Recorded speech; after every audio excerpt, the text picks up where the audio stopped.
Si ça avait marché, peut-être qu'on ne serait pas là en train d'en parler. Si nous sommes là en train d'en parler, c'est que le Mali a estimé qu'après 10 ans, il fallait changer de fusil d'épaule et qu'il faut réaffirmer notre souveraineté pour pouvoir avancer. C'est même peut-être même un échec que plus de 60 ans après les indépendants, nous soyons encore là à parler de souveraineté. On n'aurait pas dû être là. Mais si nous en parlons, surtout nous, pays francophones, parce que vous voyez que le débat n'est pas là pour la plupart des pays anglophones. C'est les pays francophones qui sont sous une chape de plomb, qu'on n'a pas laissé grandir, qui sont restés d'éternels adolescents, qui cherchent à se relever, on les tape sur la tête pour pouvoir les maintenir sous domination. C'est ce que vous voyez au quotidien. Je pense que c'est pourquoi nous avons estimé que tout ce que nous voulons faire, bâtir notre armée, reprendre en main notre économie, donner des opportunités à nos jeunes gens, tout ce que nous ne sera possible que si nous nous réapproprions notre pays. C'est pourquoi, après toutes ces tensions, ces périodes de difficultés qu'on a connues et ces 10 ans qu'on a traversés entre les mains d'autres, nous estimons qu'aujourd'hui, le pays doit avancer sur la base des 3 principes qui ont été édictés par le président de la transition. Le 1, comme vous le devinez, est bâti sur le respect de la souveraineté du Mali. Parce qu'on dit que toutes nos réponses, si vous voyez que notre armée aujourd'hui arrive à être là, arrive à faire ce travail, parce que nous avons enlevé ce pan de la souveraineté de la main d'autres pour dire que c'est nous qui devons assumer ça. Et ça donc le respect de la souveraineté, on a indiqué aussi le respect des choix stratégiques et des choix de partenaires du Mali. Ça aussi, ça paraît tellement évident pour tout le monde. Mais vous voyez que tous les problèmes qu'on a aujourd'hui, c'est que certains pensent que c'est eux qui doivent choisir les amis pour le Mali. C'est eux qui doivent dire ce qui est important pour le Mali. C'est eux qui doivent dire à quelle réunion le Mali doit participer. Est-ce qu'on doit aller à gauche? Est-ce qu'on doit aller à droite? Non. Mais chacun de ces pays choisit ses amis, entre guillemets, en fonction de ses intérêts. Et ces amis ne sont jamais des amis éternels aussi. Ça, il faut être réaliste.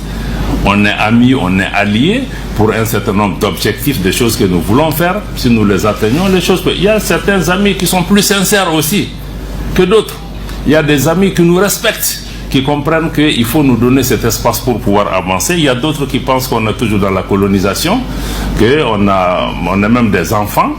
Parce que quand ils viennent, ils nous disent, j'entends beaucoup, je reçois énormément de diplomates, de partenaires étrangers dans mon bureau qui viennent nous dire, bon, attention, faites attention à la Chine, faites attention à la Russie, ils font ceci, ils font cela.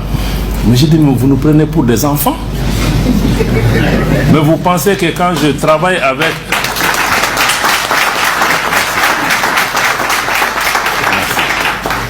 Mais je dis, mais ça c'est même une insulte. Parce que tu penses que je ne suis pas capable de comprendre ce que la Chine m'apporte, ce que la Russie m'apporte, ce que la Turquie m'apporte. Et toi-même qui viens critiquer la Russie et la Turquie là, mais tu as plus de problèmes. Et je connais les difficultés. Donc je pense que venir même à un pays prétend... Vous voyez même récemment au Niger, vous avez vu des puissances étrangères qui viennent dire aux gens, ne faites pas ce choix-là. Mais c'est pas normal.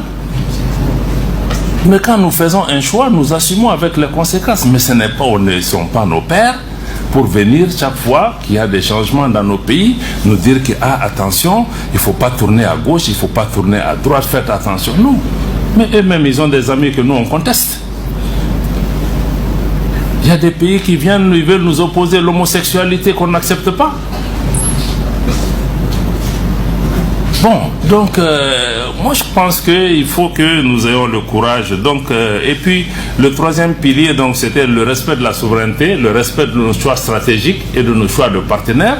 Les choix stratégiques, c'est tous les choix que nous faisons pour développer nos pays et défendre nos intérêts. Et le dernier, c'est la défense des intérêts vitaux des Maliens.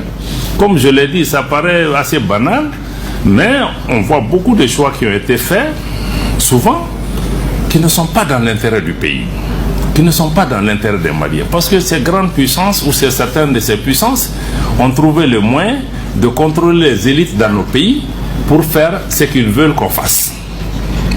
On le fait souvent parce que, bon, il y a certains Maliens qui ont des intérêts économiques, financiers ou personnels dedans. Ils le font, mais ça ne bénéficie pas à la grande majorité. Donc aujourd'hui, il faut qu'on puisse changer ça. Parce que souvent, si vous regardez que même nos jeunes gens ne trouvent pas du travail souvent, mais c'est parce qu'on a fait certains choix qui bénéficient à quelques individus, mais qui privent le pays de ressources, d'opportunités. On a permis à certaines entreprises de venir agir, mais on aurait pu favoriser des entreprises nationales. On aurait pu demander aux gens de prendre des nationaux pour faire des choses.